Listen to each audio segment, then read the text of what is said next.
तो दोस्तों AI hub में आपका बहुत बहुत स्वागत है। तो फोक्स आज हम लोग जो है पांडास के पार्ट 7 को स्टार्ट करने वाले हैं और आज हम लोग यहाँ पर पांडास डेटा इन्फॉर्मेशन के बारे में जो है वो सीखेंगे। और आज जो है हम लोग अलग अलग तरीके से डेटा की इन्फॉर्मेशन को किस तरीके से चेक कर सकते हैं और हम लोग जो है यहाँ पर इंडेक्सिंग के थ्रू इंडिविजुअल डेटा कॉलम्स को किस तरीके से एक्सट्रैक्ट कर सकते हैं लॉक मेथड के थ्रू, और हम लोग यहाँ पर डेटा फ्रेम को ओवरऑल प्रिंट कैसे कर सकते हैं उसके इंडेक्सिंग के थ्रू।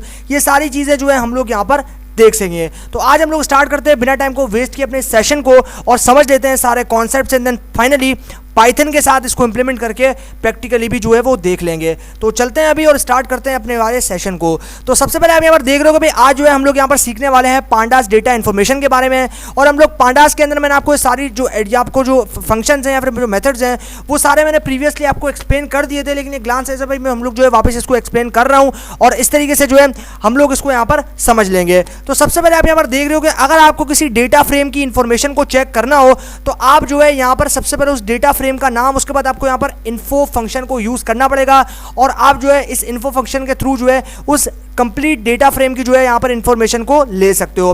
तो सिंपली आप यहाँ पर देख सकते हो कि मैंने जो है यहाँ पर सबसे पहले प्रिंट फंक्शन को यूज किया, उसके अंदर मैंने अपने डेटा फ्रेम का नाम जो कि डीएफ, उसके बाद मैंने जो है यहाँ पर डॉट इन्फो मेथड या फिर इन्फो फंक्शन को यहाँ पर यूज किया है और उसके बाद मैं इसको जब मैं एग्जीक्यूट करूंगा तो मेरे पास कंप्लीट मेरे डेटा सेट की जो इन्फॉर्मेशन है वो मेरे सामने यहाँ पर शो हो जाएगी। अब हम लोग यहाँ पर समझ लेते हैं इस चीज़ को। तो अभी आप यहाँ पर देख सकते हो checking a list of indexes. तो अगर आपको किसी इंडेक्स की लिस्ट को चेक करना हो, मतलब आपको इंडेक्सिंग देखनी हो कि भाई कौन सा जो आपके पास यहाँ पर कॉलम है, कौन सी आपके पास जो वैल्यू है वो किस इंडेक्स के ऊपर यहाँ पर जो है वो मैप हुई है, तो ऐसे में जो है आप यहाँ पर लॉक मेथड को यूज़ करोगे और इंडेक्सिंग के थ्रू अगर आपको डेटा फ्रेम में से ओवरऑल इंटायर डेटा फ्रेम में से किसी इंडिविजुअल आपके पास कॉलम्स को या फिर किसी इंडिविजुअल रॉस को जो है यहाँ पर आपको अगर एक्सट्रैक्ट करना है, अलग करना है, तो आप यहाँ पर लॉक मेथड को यूज़ करोगे। तो सिंपली आप यहाँ पर देख सकते हो मैंने जो यहाँ पर इंडेक्सिंग वैल्यू यहाँ पर 0 1, इसका मतलब ये है कि आप जो यहाँ पर कुछ वैल्यूज़ दोगे यानी कि 0 और 1 यानी कि इंडेक्सिंग वैल्यू जो आप यहाँ पर दोगे, और लॉक का मतलब होता है लोकेशन। तो आपके पास डेटा के अंदर कोई भी आपके पास इस नंबर्स के ऊपर फिर इंडेक्सिंग के ऊपर जो है यहाँ पर कोई भी यहाँ पर इंडिविजुअल अगर आपके पास कोई नंबर या कोई वैल्यू होगी इस इंडेक्स के ऊपर 0 और 1 पे, तो वो जो है वो यहाँ पर आप एक्सट्रैक्ट कर सकते हो उस लॉक मेथड के थ्रू। तो लॉक मेथड बेसिकली लोकेशन को यहाँ पर जो है डिफाइन कर सकते हो आप, और यहाँ जो है आप इसके थ्रू रॉज और कॉलम्स को जो है वो यहाँ पर एक्सट्रैक्ट कर सकते हो। अभी हम लोग जो है यहाँ पर आते हैं और यहाँ पर हम लोग देखते हैं कि भाई किस तरीके से हम लोग जो है यहाँ पर रॉ की लोकेशन को चेक कर सकते हैं। तो अगर आपको किसी रॉ की लोकेशन को चेक करना है तो आपको यहाँ पर उसकी इंडेक्सिंग वैल्यू जो है वो प्रोवाइड करनी पड़ेगी। तो सिंपली आप जो है यहाँ पर प्रिंट करोगे df.log, उसके बाद आपको जो है यहाँ पर पैरेंथेसिस या फिर आपको एरे के अंदर जो है यहाँ पर 0 प्रोवाइड कर देना है जो कि आपकी इंडेक्सिंग वैल्यू रहेगी, और अब इस मेथड के थ्रू जो है आप अपना जो भी लोकेशन है रॉ की उसको आप यहाँ पर चेक कर सकते हो, यानी कि आपकी जो रॉ है वो कौन से इंडेक्स पे प्रेजेंट है, इंडेक्स नंबर 1 पे प्रेजेंट है, इंडेक्स नंबर 5 पे प्रेजेंट है, इंडेक्स नंबर 3 पे प्रेजेंट है। तो ये होगा भाई हमारे कॉन्सेप्ट है, सारे बेसिक लेवल पे जो हमने यहाँ सारी चीजें जो है वो समझ ली और सारे जो कॉन्सेप्ट्स हैं हमने यहाँ पर समझ लिए। अभी हम लोग चलते हैं और प्रैक्टिकली पाइथन के साथ इसको इंप्लीमेंट करके देखते हैं कि किस तरीके से हमें जो है इसका यहाँ पर लुक देखने को मिलता है। तो बिना टाइम को वेस्ट किए चलते हैं अपने जुपिटर नोटबुक में और जुपिटर नोटबुक में इन सारे कॉन्सेप्ट्स को जो है यहाँ पर इंप्लीमेंट करके देख लेते हैं। तो भाई जैसा कि आप लोग देख सकते हो कि मैं आ चुका हूं अपने जुपिटर नोटबुक में और अभी जो है हम लोग यहाँ पर इन कॉन्सेप्ट्स को जो है वो इंप्लीमेंट करके देखते हैं और देखते हैं हम लोग के किस तरीके से हम लोग जो है वो पांडास लाइब्रेरी के थ्रू इन मेथड्स के साथ अपने डेटा के साथ जो है यहाँ पर हम लोग काम कर सकते हैं।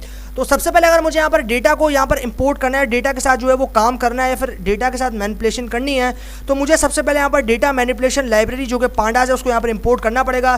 तो सिंपली मैं जो है यहाँ पर कर लेता हूँ इंपोर्ट पांडास एज PD। तो अभी हम लोग उसको शिफ्ट प्लस एंटर करके इंपोर्ट करते हैं। आप देख सकते हो मेरी लाइब्रेरी जो है वो यहाँ पर इंपोर्ट हो चुकी है और अभी जो है मुझे यहाँ पर डेटा सेट को यहाँ पर इंपोर्ट करना पड़ेगा। तो उसको यहाँ पर मैं एक ऑब्जेक्ट के अंदर स्टोर करवाता हूँ जिसको मैं नाम देता हूँ यहाँ पर DF का। उसके बाद जो है मुझे यहाँ पर PD.read मेथड को जो है यहाँ पर यूज़ करना पड़ेगा। तो मैं लिखता हूँ PD.read_CSV, क्योंकि मेरे पास यहाँ पर CSV फाइल का जो फॉर्मेट है या फिर जो एक्सटेंशन है वो मेरे पास प्रेजेंट है। और उसके बाद जो है मेरे पास यहाँ पर data.csv नाम का एक फाइल है, उसको मैं यहाँ पर लोड करता हूँ और उसके बाद जो है हम लोग यहाँ पर इसको लोड कर लेते हैं और अभी हम लोग इसको एग्जीक्यूट करते हैं और एग्जीक्यूट करने के बाद में हम लोग जो है इसको यहाँ पर एग्जीक्यूट कर चुके हैं। और अभी जो है हम लोग इसके फर्स्ट 5 रिकॉर्ड अगर देखने हैं तो उसके लिए मुझे हेड मेथड को यूज़ करना पड़ेगा और मैं जो है यहाँ पर इसके हेड मेथड को यहाँ पर यूज़ करता हूँ और अभी जो हम लोग इसको एग्जीक्यूट करते हैं तो आप यहाँ देख सकते हो कि मेरा डेटा सेट जो है वो मेरे सामने यहाँ पर आ चुका है। तो अभी आप जो है अगर आपको फर्स्ट 5 रिकॉर्ड देखने हैं अपने डेटा फ्रेम के तो आप यहाँ पर हेड मेथड को यूज़ करोगे, और अगर आपको लास्ट के 5 रिकॉर्ड देखने हैं तो आप यहाँ पर टेल मेथड को यूज़ करोगे, और हम लोग उसको एग्जीक्यूट करते हैं। तो आप यहाँ देख रहे हो लास्ट के जो 5 रिकॉर्ड है वो आपको यहाँ पर देखने को मिल गए हैं। अभी जो है हम लोग को अगर डेटा फ्रेम की इन्फॉर्मेशन जाना है तो सबसे पहले मुझे मेरे डेटा फ्रेम का नाम देना पड़ेगा, उसके बाद मुझे डॉट इन्फो फंक्शन को यूज़ करना पड़ेगा और मैं इसको एग्जीक्यूट करता हूँ। तो आप यहाँ देख रहे हो कि मेरे पास जो है वो कंप्लीट इन्फॉर्मेशन यहाँ पर मेरे डेटा की यहाँ पर आ चुकी है। तो यहाँ पर आप देख रहे हो कि मेरे पास जो है ये जो वाला ऑब्जेक्ट है, यानी कि ऑब्जेक्ट वाला जो मेरे पास यहाँ पर टाइप है वो यहाँ पर कैटेगोरिकल वैल्यूज़ को यहाँ पर जो है वो दिखा रहा है। तो आप यहाँ देख रहे हो जेंडर वाला जो है मेरे पास कैटेगोरिकल कॉलम है और बाकी जो है वो सारे इंटीजर। तो इंट 64 का मतलब होता है इंटीजर। तो ये जो सारे कॉलम्स हैं इनमें मेरे पास जो है वो इंटीजर वैल्यूज़ यहाँ पर प्रेजेंट है। उसके बाद अगर मैं बात करता हूँ यहाँ पर कॉलम्स को, तो मान लो अगर आपको यहाँ पर चेक करना है मिसिंग कॉलम्स को या फिर आपके पास कोई मिसिंग वैल्यू तो नहीं डेटा सेट में, तो उसके लिए आपको यहाँ पर इस नल फंक्शन को यूज़ करना पड़ेगा। तो मैं लिखता हूँ इस नल फंक्शन, उसके बाद जो है आपको यहाँ पर सम करना पड़ेगा। तो यहाँ पर करते हैं सम, और आप यहाँ पर देख रहे हो कि भाई 0, तो जिन जिन कॉलम्स के आगे यार जिन कॉलम के नाम के आगे 0 इसका मतलब वहाँ पर कोई भी नल वैल्यू नहीं है। तो हमारा डेटा जो है वो कंप्लीटली फिल हुआ है, कोई भी नल वैल्यू या कोई भी मिसिंग वैल्यू जो है वो हमारे डेटा सेट में यहाँ पर प्रेजेंट नहीं है। अभी हम लोग देखते हैं लॉक मेथड को। तो सबसे पहले मैं लिखता हूँ df.lock मेथड मुझे यूज़ करना पड़ेगा। उसके बाद मैं यहाँ पर जो है वो 0,1 देता हूँ एंड देन इसको एग्जीक्यूट करते हैं। तो हमारे पास यहाँ पर एरर आ चुका है। तो हमें जो है यहाँ पर इस 1 को जो है यहाँ से हटाना पड़ेगा। तो हम यहाँ 1 जो है हम इसको हटा देते हैं यहाँ से। अभी हम लोग एग्जीक्यूट करते हैं। तो जैसे हमने एग्जीक्यूट किया भाई आपने यहाँ पर देख सकते हो कि हमने जो अपने डेटा की लोकेशन को जो हम यहाँ पर देख लिया। तो इंडेक्स नंबर आपके पास 1 पे जो है यहाँ पर कस्टमर है, इंडेक्स नंबर 2 पे जो है आपके पास यहाँ पर जेंडर होगा, इंडेक्स नंबर 3 पे आपके पास एज होगा, फिर एनुअल इनकम, फिर स्पेंडिंग स्कोर। तो इस तरीके से आप जो है यहाँ पर इस डेटा सेट के साथ में जो है वो डील कर सकते हो, उसको देख सकते हो। तो उसके बाद में मान लो कि अगर आपके पास यहाँ पर df तो iLock मेथड होता है, तो iLock मेथड से हम लोग क्या कर सकते हैं, तो df.iLock में लिखता हूँ।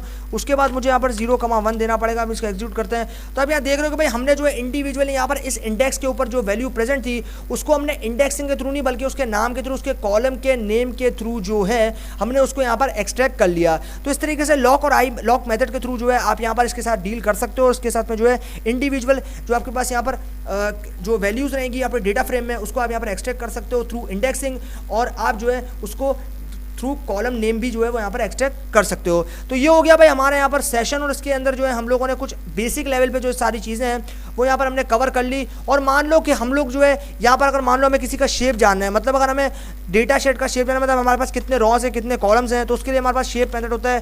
तो हम लोग उसको एग्जीक्यूट करते हैं और आप यहाँ देख रहे हो हमारे पास 200 कॉलम है। जो पहला नंबर है ये इंडिकेट कर रहा है रॉस को और दूसरा नंबर इंडिकेट कर रहा है यहाँ पर कॉलम्स को। तो आप यहाँ देख रहे हो 200 रॉस हैं और 5 जो है वो हमारे पास यहाँ पर कॉलम देखने को मिल रहे हैं। तो ये हो गया भाई हमारा फाइनली यहाँ पर सेशन एंड। और अभी जो है हम लोग आगे आने वाले मैटप्लॉटलिब के सेशंस में जो है और इस जो आपके पास पांडास है बेसिकली पांडास वाले सेशन में जो है और हम लोग जो है इस पांडास में और चीज़ों को जो है वो एक्सप्लोर करेंगे और जो हम लोग यहाँ पर अलग अलग मेथड्स हैं, अलग अलग यहाँ पर फंक्शंस हैं, उनके साथ में डील करेंगे और मैटप्लॉटलिब डायरेक्टरी की तरह इसको भी जो हम लोग एक्सप्लोर करेंगे और इसके साथ जो है अच्छे से हम लोग यहाँ पर काम करेंगे आगे आने वाले सेशंस में। तो फोक्स अभी तक के लिए इस वीडियो में इतना ही, बाकी हम लोग सीखेंगे आगे आने वाले सेशंस में। तो तब तक के लिए गुड बाय।